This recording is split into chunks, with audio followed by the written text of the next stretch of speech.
Boa noite para todo mundo, galera que nos visita aí. Sejam bem-vindos em nome de Jesus. Nosso culto semanal de quarta-feira, onde trabalhamos a exposição das Escrituras, e a gente vem trabalhando de maneira sequencial, né? Na primeira semana nós falamos sobre o primeiro capítulo, depois sobre o segundo, hoje nós vamos falar sobre Mateus capítulo 3. Se você trouxe sua Bíblia, por favor, abra aí. Né, lembrando a importância de que a gente manuseie novamente a Bíblia de papel, né, gente? A gente vai ficando meio perdido quando anda só com a Bíblia de celular, porque ela é muito fácil. E a gente acaba se esquecendo de onde que se encontram os textos, a gente acaba se esquecendo do porquê cada livro está colocado em determinado lugar. Então que você possa reatar o seu relacionamento com a sua Bíblia de papel, né? Porque todo mundo tem uma memória emocional com o livro, né? Com o livro de papel. Você acaba se lembrando de épocas em que você leu determinado texto e até mesmo mais ou menos da onde é que está. Já viu aquela citação que às vezes você diz assim, deixa eu procurar na Bíblia, e na minha Bíblia você não acha, mas na sua você acha, né? Isso é bom, isso é saudável.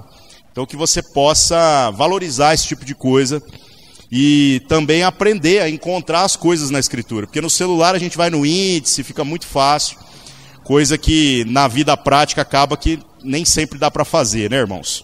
Hoje nós vamos falar sobre o capítulo 3 de Mateus, dando continuidade ao que falamos na semana passada. E para a gente começar, nós vamos ler o texto, né? Eu queria pedir para alguém ler para nós, para começar, pode ser? Alguém se voluntaria aí? Um de cada vez, por favor, para não virar bagunça. Sim, pega o microfone aqui, por favor. Dessa vez nós temos um microfone para ouvir a voz de quem quiser participar. Lembrando uma coisa, viu, irmãos? Qualquer participação, qualquer pergunta aí, você levanta sua mão, a gente estica o microfone até aí em você, para que possa ser registrado o seu comentário, sua pergunta, tá bom?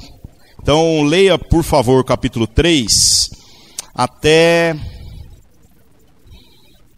Não, qualquer uma. Leia que mais te agrade aí, né?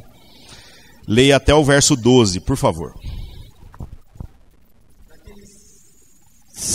Naqueles dias surgiu João Batista, pregando no deserto da Judéia. Ele dizia: arrependam-se, pois o reino dos céus está próximo. Este é aquele que foi anunciado pelo profeta Isaías. Voz do que clama no deserto: preparem o caminho para o Senhor, façam veredas retas para ele. As roupas de João eram feitas de pelos de camelo, e ele usava um cinto de couro na cintura. O seu alimento era gafanhotos e mel silvestre. A ele vinha gente de Jerusalém, de toda a Judéia, de toda a região ao redor do Jordão, confessando os seus pecados. Eles eram batizados por ele no rio Jordão.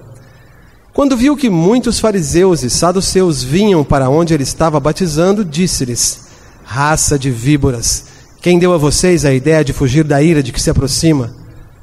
Deem fruto que mostre o arrependimento. Não pensem que vocês podem dizer a si mesmos: Abrão é nosso pai, pois eu digo que destas pedras Deus pode fazer surgir filhos a Abraão. O machado já está posto à raiz das árvores, e toda árvore que não der bom fruto será cortada e lançada ao fogo. Eu os batizo com água para arrependimento, mas depois de mim vem alguém mais poderoso do que eu, tanto que não sou digno nem de lavar as suas sandálias. Ele os batizará com o Espírito Santo e com fogo. Ele traz a pá em sua mão e limpará a sua eira, juntando o seu trigo no celeiro, mas queimará a palha com fogo que nunca se apaga. Valeu, obrigado. É a versão, né? Por isso que fala nunca se apaga e outras nunca se apagará. Irmãos, lembrando que o Evangelho de Mateus, ele começa falando para nós a respeito de uma defesa da fé proposta pelo Mateus, que é o evangelista aqui, que escreve o texto. O que ele está fazendo é argumentando, tentando fazer links entre aquilo que é a cultura religiosa daquela época, a cultura de um povo que conhece, em teoria, quem Deus é, conhece os rituais que fazem parte da fé naquele tempo, conhecem a lei de Deus, o mandamento de Deus, né? Pessoas que não são completamente alheias àquilo que é a mensagem de Deus, mas que em suas práticas não conseguem chegar próximo daquilo que é a proposta de Deus. E então Mateus vem falando, fazendo sempre conexões entre aquilo que é o viver de Jesus e aquilo que estava prometido nas profecias, que estava descrito no Antigo Testamento que iria acontecer. Como a gente tem falado aqui todas as semanas, há muitos detalhes que passam desapercebidos por cada um de nós no texto, por conta do texto não ter sido escrito para a nossa cultura. Esse texto foi escrito para um judeu médio, né, um judeu mediano, do tempo de Jesus, que conhecia a lei, que conhecia todas as liturgias, os rituais, mas que ainda não havia alcançado o entendimento de que Jesus era o Cristo, que ele era o Messias enviado por Deus para então resgatar o seu povo. Para que a gente possa extrair então isso que é palavra de Deus, isso que é verdade de Deus para nós e contextualizarmos na nossa própria realidade, para que a gente não tropece em pedras que esses homens já foram instruídos por Deus para não tropeçarem, a gente precisa de um pouco de esforço, né? A gente precisa às vezes tentar entender o que cada expressão significa na sua origem, na sua natureza. E já é um desafio a questão das traduções. Cada tradução vai acabar privilegiando alguma coisa. Existem traduções que privilegiam as formas e existem traduções que privilegiam o sentido. Por isso que a gente tem diferenças quando nós lemos uma Bíblia e a outra, né? Mas no geral, a minha recomendação é que você tenha na sua casa mais de uma Bíblia, para quando você quiser tirar esse tipo de dúvida. Que você possa comparar os diferentes textos e que você não tenha 2, 3 Bíblias iguais, porque aí não faz sentido, né? Você precisa ter Bíblias radicalmente diferentes, como por exemplo uma Bíblia na linguagem de hoje, que é um extremo, e você ter uma outra, que seria aquele texto, que aliás até o que eu estou usando aqui, né? Que é a Almeida Revista e Corrigida, não é nem atualizada, né? Se você quiser ter uma no meio, você pode adquirir uma NVI. É uma Bíblia que ela tem um equilíbrio muito bom entre as formas e os sentidos, as ideias que estão sendo passadas, né? Nós vamos tentar mastigar um pouquinho, vamos tentar falar a respeito daquilo que o texto nos propõe e tentar refletir sobre qual o significado disso para a nossa vida, como que isso pode acrescentar alguma coisa na nossa forma de viver, né? O capítulo 3 começa falando sobre o ministério de Jesus, e o ministério de Jesus começa com a manifestação do ministério de João Batista, né? João Batista, ele é meio parente de Jesus, não sei se vocês se lembram, é primo de segundo grau, na verdade, porque na verdade era a mãe dele que era prima da Isabel, que é a mãe de João Batista. Então eles são primos de segundo grau, né? Então há alguma relação entre eles, né? Embora essa relação nós não sabemos o quanto ela foi próxima, o quanto que ela foi assim, uma coisa muito íntima, né? E João Batista, ao iniciar o seu ministério, o que acaba acontecendo? Ele é apontado pela Escritura como aquele que veio para preparar o caminho do Senhor. Haviam muitas profecias no Antigo Testamento que falavam a respeito disso. Dizia que antes, né, que o Senhor enviasse o seu Cristo, o seu Messias, enviasse aquele que viria para restaurar agora a glória do povo de Deus e tudo mais, seria enviado um profeta no espírito de Elias. E isso gerou muita confusão de entendimento na cabeça dos religiosos daquela época. Lembra que eu falei para vocês no primeiro dia, quando a gente abordou as classes religiosas que haviam ali em Israel, né? Os fariseus eram uma classe religiosa que, embora hoje a gente associe a palavra fariseu a hipócrita, eles eram os mais zelosos da lei. Mas os saduceus, que era a classe que ficava da porta do templo para dentro, eles eram mais preocupados com os rituais do que propriamente com a observância da lei.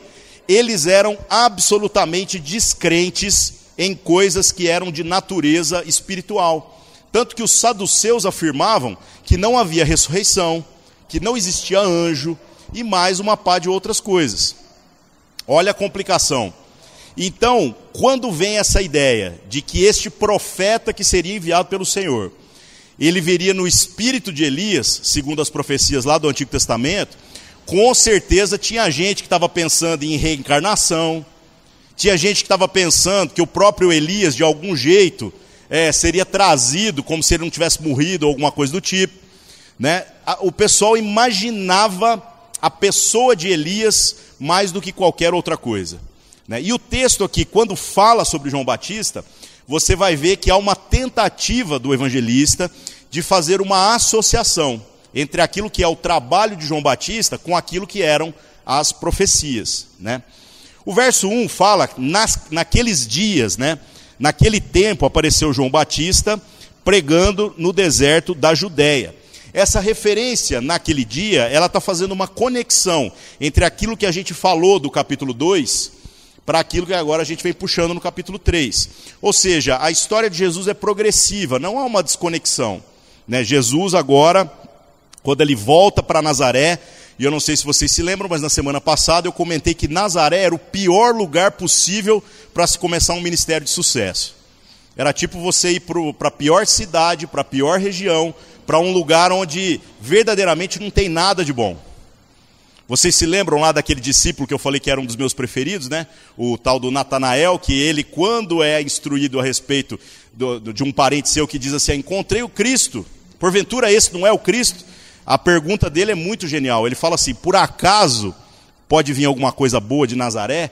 Essa pergunta faz todo sentido. Essa pergunta é genuína, porque Nazaré, historicamente, não produz nada. Como eu falei semana passada, não tem ninguém no Big Brother que veio de Nazaré, não tem ninguém que fez sucesso na vida vindo de Nazaré. Então Jesus, ele trilha um caminho extremamente interessante. E esse caminho é constrangedor para nós, porque nós vamos ter que olhar para a nossa própria vida e tentar fazer uma análise se de fato as condições não estarem favoráveis. Isso é desculpa para a gente poder dizer que nós não conseguimos fazer aquilo que Deus deseja que a gente faça. Porque parece que Jesus, podendo escolher ser o que ele quisesse ser, estar onde ele quisesse estar, ele faz questão de se colocar no pior lugar, nas piores condições e começar o seu ministério exatamente dentro desses parâmetros. Então o verso 1 fala sobre isso. João Batista aparece no deserto da Judéia. E quando você olha o mapa de Israel, você vê que João Batista não está necessariamente no lugar aonde estão os religiosos. Ele não está no lugar onde está a classe, a elite espiritual da sua geração. Ele está bem à margem, ele está no deserto, né? E o discurso de João Batista aqui do verso 2 é um discurso profundamente constrangedor e que muitas das vezes a gente não tem encontrado mais nos nossos dias. Nós tentamos aliviar o discurso da pregação, o discurso do que é conhecer Jesus, do que é andar com Jesus, e eu fico pensando o quanto que isso realmente é saudável. As pessoas hoje têm uma percepção a respeito do Cristo que é muito mais de admiração do que propriamente de relacionamento, porque elas não são confrontadas na sua maneira de viver, da maneira que João, com toda a ousadia, fazia aqui, né? O verso 2 diz assim, arrependei-vos, porque é chegado o reino dos céus. Cadê o marketing de João Batista, né? Cadê o João Batista falando assim, ei, não, venha, porque Deus é amor, né? Venha, porque Deus é um cara paciente, Ele te aceita do jeito que você é. Parece que não tem muito isso no discurso dele. Ele é duro, ele é radical. E o mais interessante é que o texto fala mais para frente aqui, né? Que as pessoas vinham, as pessoas se moviam na direção daquele ensino. Havia uma carência de um relacionamento genuíno com Deus que toda aquela elite religiosa não conseguiu suprir. Ou seja, nós estamos falando de uma época que é o ápice dos tempos do templo e tudo mais. Os caras têm templo, têm sacrifício, têm classes sacerdotais, tem os rabinos da linha farisaica que abrem agora sinagogas espalhadas por toda a nação de Israel, eles pregam, né? Os caras tinham tudo funcionando perfeitamente. Ou seja, uma nação no ápice da sua experiência religiosa.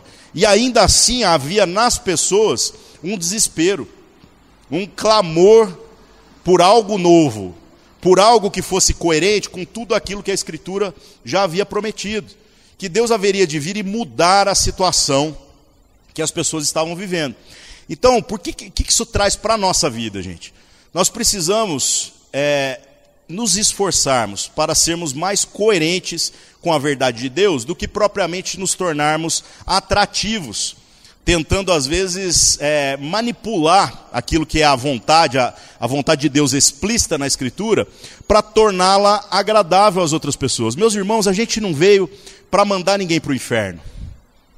Só que quando a gente vive, nós expressamos a verdade pregada por João Batista e posteriormente pelo próprio Jesus, de que é necessário verdadeiro arrependimento dos nossos pecados e mudança de vida para que agora a gente ande com Deus, ou a gente está diluindo esse discurso pela conveniência, com medo das pessoas irem embora, com medo das pessoas não suportarem as nossas palavras. É complicado, precisamos então olhar muito bem aquilo que a gente está fazendo e falando, né? João Batista, ele também é citado nos escritos do historiador judeu Flávio Joséfo. Eu falei bastante nas últimas semanas sobre ele, né? E o Flávio Joséfo não era cristão. Ele não fala a respeito do movimento de Jesus fazendo uma defesa. Tanto que ele fala de Jesus, porque ele foi contemporâneo, como um homem que arrebanhava multidões. Mas como ele não se aproximou, como ele não era um discípulo de Jesus, ele tinha até uma certa desconfiança. Ele dizia assim, esse cara deve ser um charlatão, deve ser um farsante. E o Flávio Joséfo é o principal historiador que endossa a existência de Jesus como pessoa. Tá? Ele pode não crer nele como Deus, mas ele testemunhou a existência de Jesus como pessoa.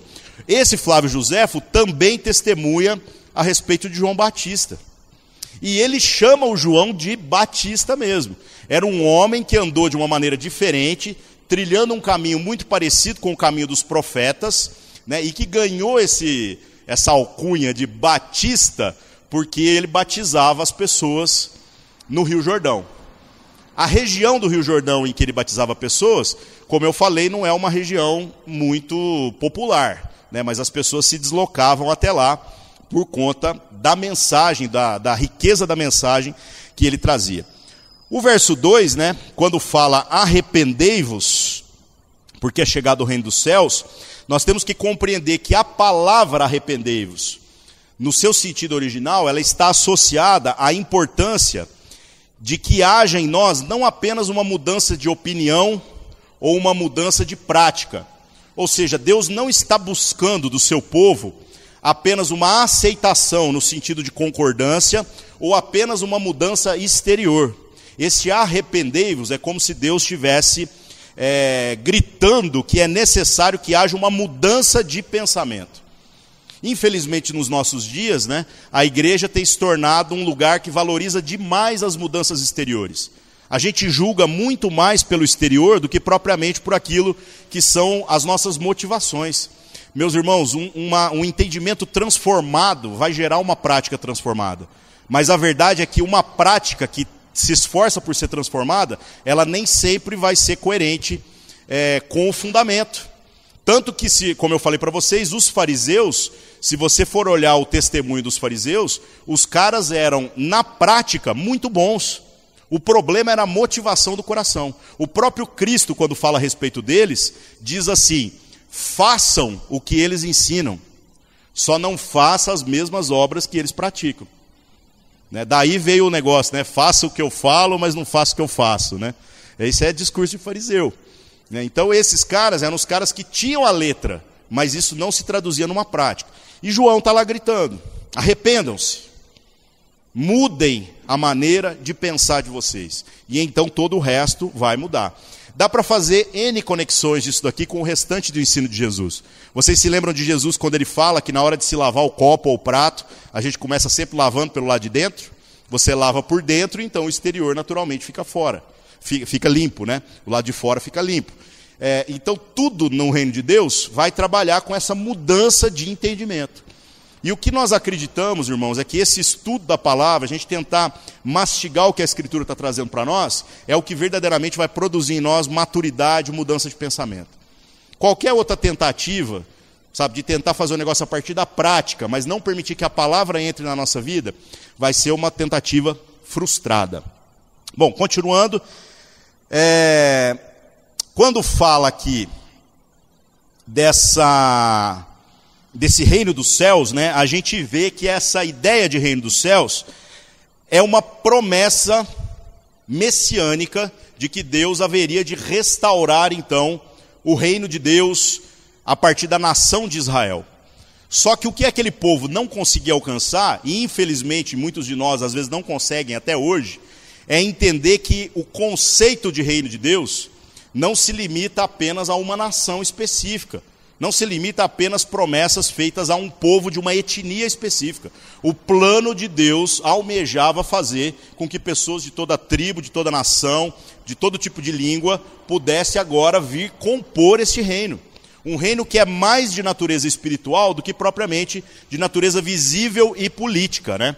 E por que eu falo que hoje há uma dificuldade de perceber isso daí? Porque nós evangélicos, né, na maior parte das vezes, nós nos colocamos como Israel de Deus numa perspectiva de arrogância e não numa perspectiva de reconhecer que as mesmas promessas que foram feitas desde o início, elas pela graça se estendem agora a todos aqueles que professam o nome de Jesus. Mas, lembrando até das palavras da própria Escritura, se aqueles que são os herdeiros da promessa original, por não serem fiéis às palavras que lhe foram confiados, seriam descartados, seriam como os galhos cortados da videira verdadeira, quanto mais deveria ser a nossa posição de humildade, sabendo que nós fomos enxertados nessa videira. A gente nem é galho natural, é pela bondade e pela graça de Deus que a gente foi colocado. Então deveria haver em nós uma humildade maior, uma postura da gente olhar e falando assim, nós somos povo de Deus, mas como povo de Deus, vamos andar com a bola bem baixa, sabendo que nós estamos aqui por cota, viu, irmãos? Nós não sabemos quantos entram, mas nós sabemos que é pela bondade de Deus, não é por merecimento, não é pelo nosso esforço. O nosso esforço traduz o nosso compromisso com Deus, mas não é o nosso esforço que move a mão de Deus na nossa direção, tá? Se alguém quiser fazer algum comentário, você levanta sua mão aí, a gente faz o microfone chegar para você. Se não comentar nada, toca o pau aqui, tá? Vamos lá, continuando. Verso 3 e 4, quando fala aqui que este é o anunciado pelo profeta Isaías, voz do que clama do deserto, preparai o caminho do Senhor. E depois diz, esse João tinha o seu vestido de peles de camelo e um cinto de couro em torno dos seus lombos, e alimentava-se de gafanhotos e mel silvestre. Essa referência externa, ela é uma referência exatamente das vestimentas que a gente encontra no profeta Elias. Você pode conferir isso lá em 2 Reis, capítulo 1, verso 8, se te interessar esse assunto. Se você for olhar, então, há uma tentativa do evangelista de fazer a conexão.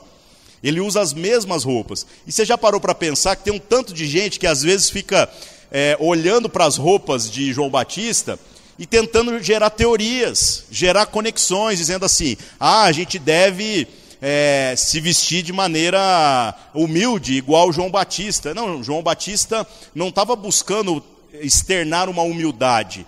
O que ele estava fazendo era trilhando um caminho antigo dos profetas.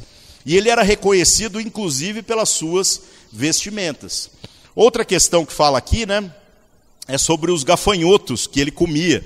E isso também gera bastante confusão, né? O que foi? Gera bastante confusão. Gente, comer gafanhoto naquela época não era uma coisa estranha. Então, era uma iguaria, não era algo assim, nossa, esse cara está comendo, sei lá, sushi de fritinho, né? Eu acho que ele não fritava, não. Eu acho que ele punha na boca e comia. Mas entendam, ele é o Bear Grylls lá da Discovery, né? Que come os bichos tudo, né? Não, não é. Isso é algo absolutamente normal naquela região, né? Naquela época. E o que aconteceu é que ele estando no deserto, a alimentação dele se tornava absolutamente restrita.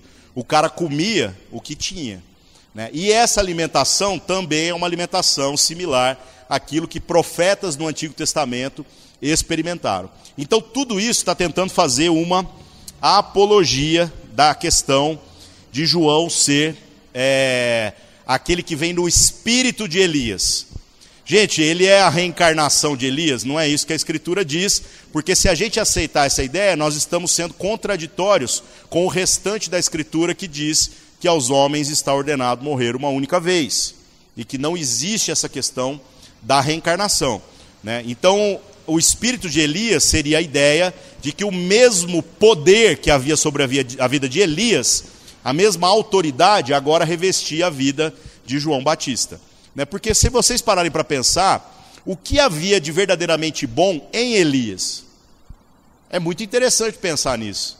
Então, Elias era um cara especial? Não. O que fazia com que Elias fosse o profeta do Senhor, habilitado para viver tudo que ele viveu, era o Espírito de Deus sobre Elias. Então, da mesma maneira, né, quando a gente fala desse Espírito de Elias, é da porção que Elias recebeu do Espírito Santo, agora sobre a vida de João Batista. O curioso disso daí, né, irmãos, é que a gente vê uma mudança de paradigma que às vezes a gente não presta atenção. Elias era o cara dos sinais. No Antigo Testamento ele fazia coisas verdadeiramente miraculosas. E João Batista, não há registro de que ele tenha feito absolutamente nenhum sinal. Isso aponta para uma ideia, né, que a gente vai vendo aqui no decorrer desse capítulo, que Deus agora traz como maior milagre, como maior sinal, e obviamente isso não significa que Deus não cure, que Deus não faça coisas que venham nos dar uma experiência sobrenatural, mas que o caminho ordinário de Deus para a nossa transformação, o lugar onde nós vamos alcançar verdadeiramente esse espírito de Elias, essa porção desse espírito que transforma a nossa vida, é muito mais a respeito da mudança de entendimento do que de qualquer outra coisa externa. E isso é uma coisa que eu até particularmente posso testemunhar de maneira muito clara. Olhando para a minha vida, eu digo assim, irmãos, eu tive muitas experiências com o poder de Deus, ministrando e fazendo um tanto de coisas. Mas o que verdadeiramente mudou a minha vida foi a palavra de Deus, quando ela passa a ser compreendida e ela vem agora para o coração, e aí tudo passa a ser ressignificado. Interessante isso. Você quer falar, Eric? Pega o microfone aqui, puxa aqui para nós.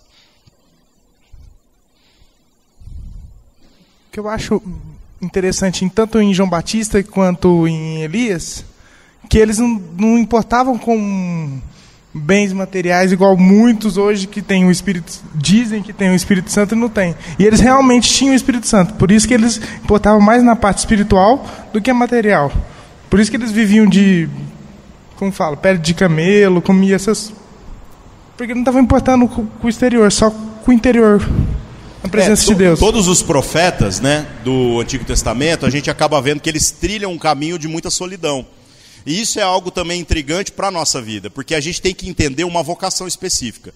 Se Deus te chamou para ser profeta do Senhor, entendendo que o profeta hoje não é o cara que vai trazer um revelamento aí, né, como dizem, né? O cara que vai virar e falar, assim diz o Senhor, o Palmeiras vai cair para a 2ª divisão, né?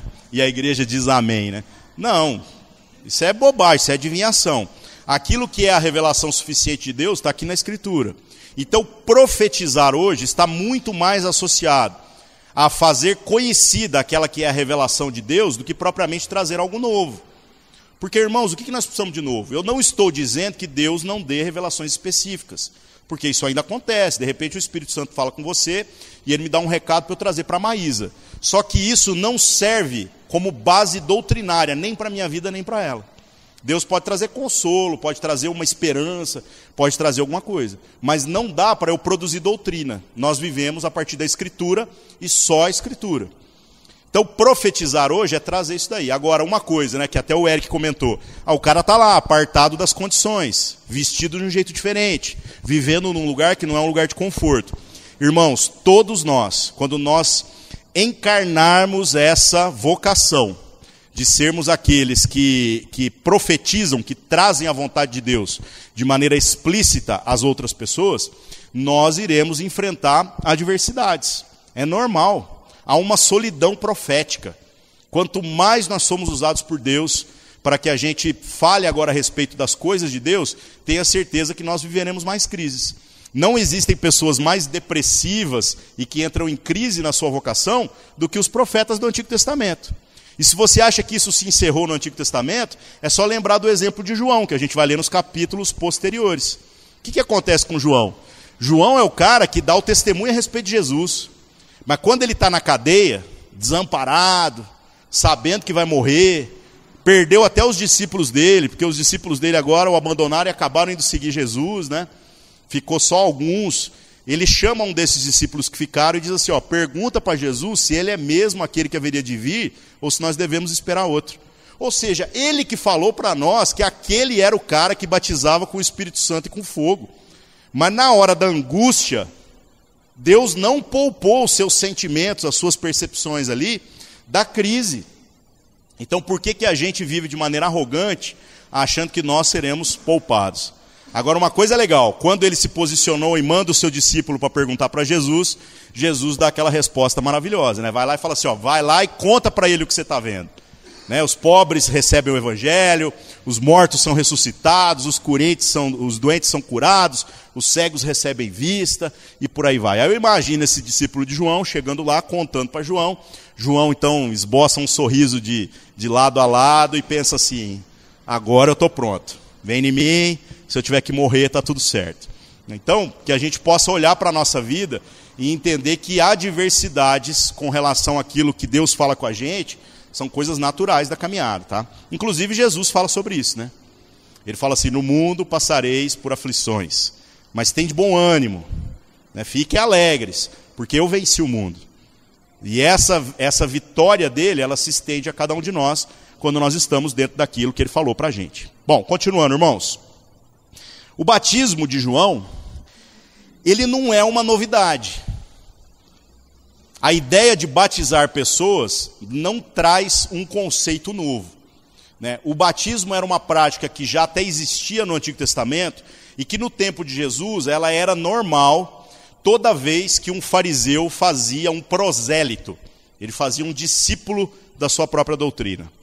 Né? A única coisa que a gente tem sérias controvérsias, e isso é o que explica as divergências denominacionais do porquê algumas igrejas batizam por imersão e outras por aspersão, é a questão do como o batismo era feito na época. Há mais indícios de que o batismo era feito por lavagem do que propriamente por imersão. A Escritura dá margem para os dois tipos de entendimento. Né? Então, como que vocês batizam? As pessoas perguntam. A gente sempre fala assim, com água. E aí vem a segunda pergunta, né? Com quanta? Aí a gente responde, fala assim, com quanta tiver. Porque nós batizamos preferencialmente por imersão, mas eu mesmo já batizei algumas pessoas por aspersão. Depende, obviamente, das condições. Né? Agora, irmãos, aí isso aqui fica naquilo que Paulo fala. A fé que você tem para ti mesmo.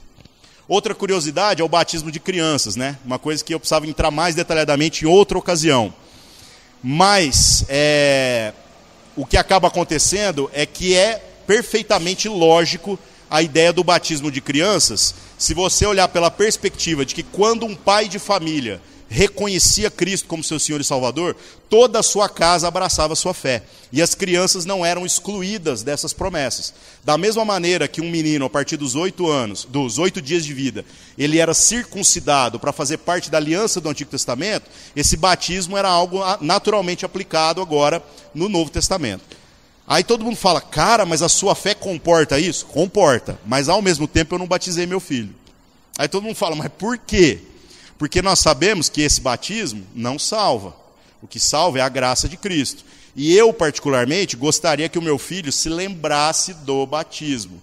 Por isso que eu tenho adiado isso. Eu quero ver ele falando assim, eu quero ser batizado, porque aí, pelo menos na minha vida foi assim, é algo diferente.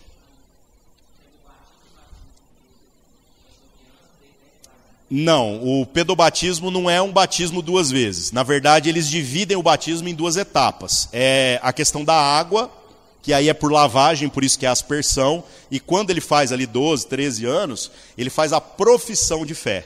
Ele, perante a igreja, ele confessa que crê no batismo que ele recebeu.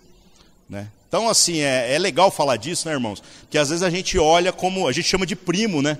Fala, não, porque os primos... Não, gente, não é primo, é irmão. O cara está a partir da mesma escritura. E a percepção dele tem lá a sua fundamentação. Então nós decidimos como comunidade não brigar por causa de quantidade de água. Que eu acho que isso é uma bobagem do tamanho do mundo, né? Então, irmãos, os judeus já tinham esse ritual de iniciação dos seus prosélitos. E esse batismo, no sentido de lavar ou mergulhar, também era usado para purificação. A gente vê isso nos leprosos do Antigo Testamento e tudo mais. O que havia de diferente agora nisso que João Batista está fazendo? É muito simples. João Batista tem um discurso de arrependimento que é diferente de tudo aquilo que a gente tinha visto até então. Porque os caras falavam de um batismo para tipo você se tornar o meu discípulo. Mas João agora não, ele está falando a respeito de Deus e de um arrependimento e uma mudança de vida. Bem complicado isso daí, né? O verso 7 a 10 fala para nós sobre como que João Batista viu agora os fariseus e os saduceus, e mesmo, né, esses caras fazendo parte da elite religiosa da sua época, eles também estavam indo para o deserto. Eles também estavam desesperados ao serem confrontados com essa verdade do Evangelho, de que é necessário que a gente se arrependa, porque Deus está fazendo com que o seu tempo chegue. Então, irmãos, que a gente possa nos esforçar por viver na coerência mesmo. Não ache que hoje, só porque as pessoas congregam em igrejas ou professam algum tipo de fé, elas estão perfeitamente resolvidas na sua relação com Deus. Nós vivemos, inclusive, em comunidade, com o desafio de testemunhar as coisas que Deus nos deu o privilégio de viver, para abençoar os irmãos. Não é sobre a minha relação com Deus, é sobre como a minha relação aqui, estando resolvida em Cristo, agora pode mudar a sua relação com Deus, pode afetar a sua vivência, pode trazer em você arrependimento, esforço por viver de uma maneira diferente. E da mesma maneira em que eu te abençoo, eu também sou abençoado. Você tem autoridade para vir me confrontar e para mudar a minha maneira de viver, né? O que João Batista fala para os caras? Fala para eles assim, no verso 7, raça de víboras. Ele está xingando os caras praticamente, né? Suas cobras, seus hipócritas. Quem ensinou vocês a fugir da ira futura? Produzir, pois, frutos dignos de arrependimento.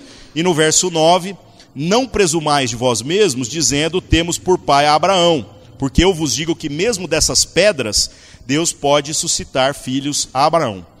Então aqui João Batista quebra com esse estigma criado pelos religiosos, de que o fato deles serem os sucessores das escolas de ensino que tem Abraão como pai, eles estavam garantidos agora no seu futuro para com Deus. Ele esculacha com os caras mesmo, e é muito interessante como isso está pesado.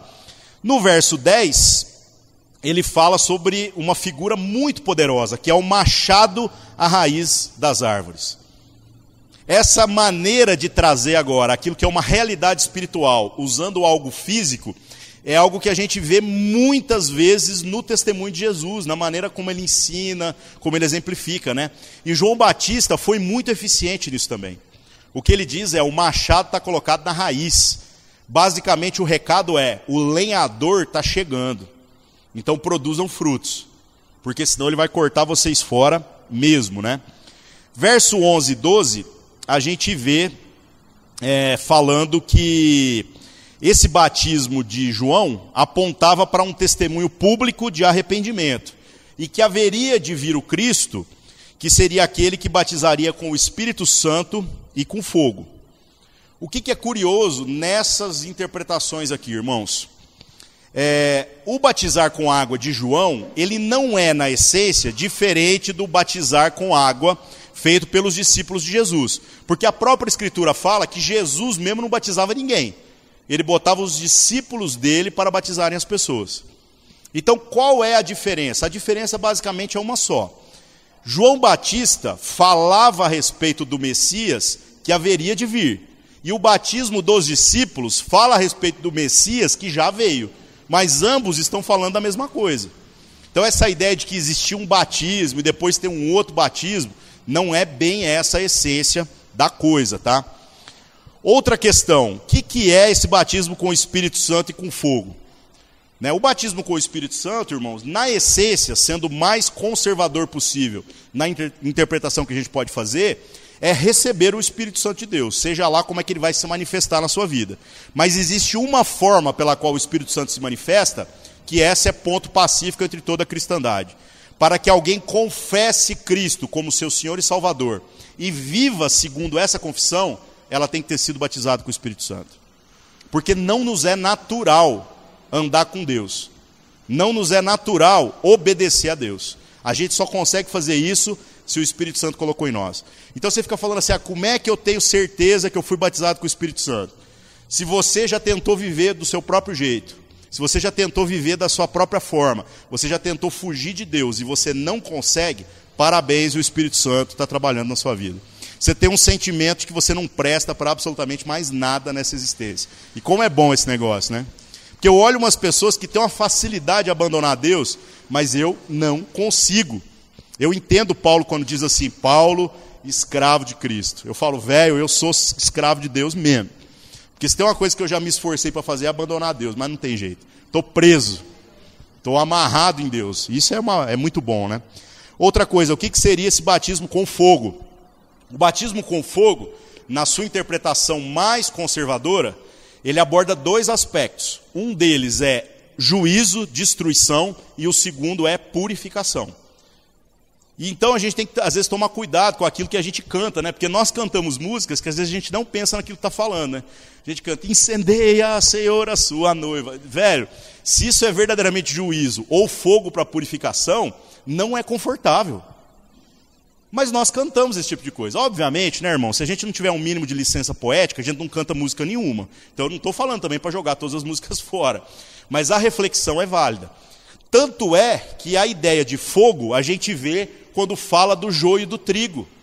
O joio e o trigo estão sendo criados, cuidados ali, né? Foram semeados o joio pelo inimigo e o trigo por Deus, e acaba que os dois vão crescer junto.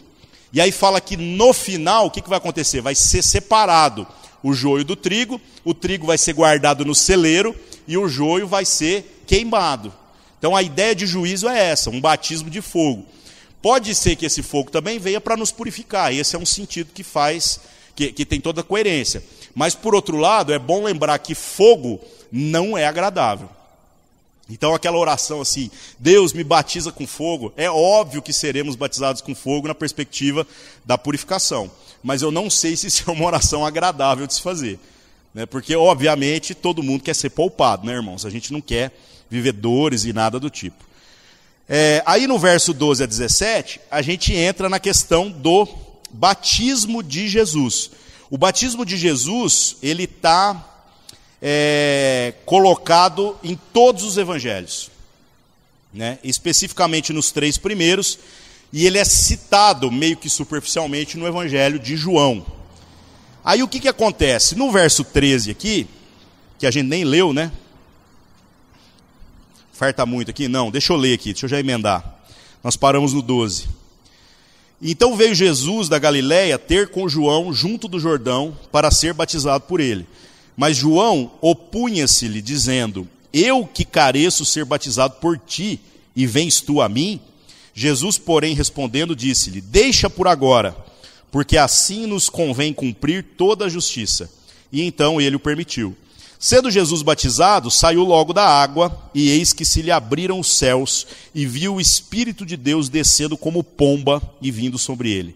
E eis que uma voz do céu dizia, este é o meu filho amado, em quem me comprazo. Então vamos lá, matar essa questão aqui, irmãos.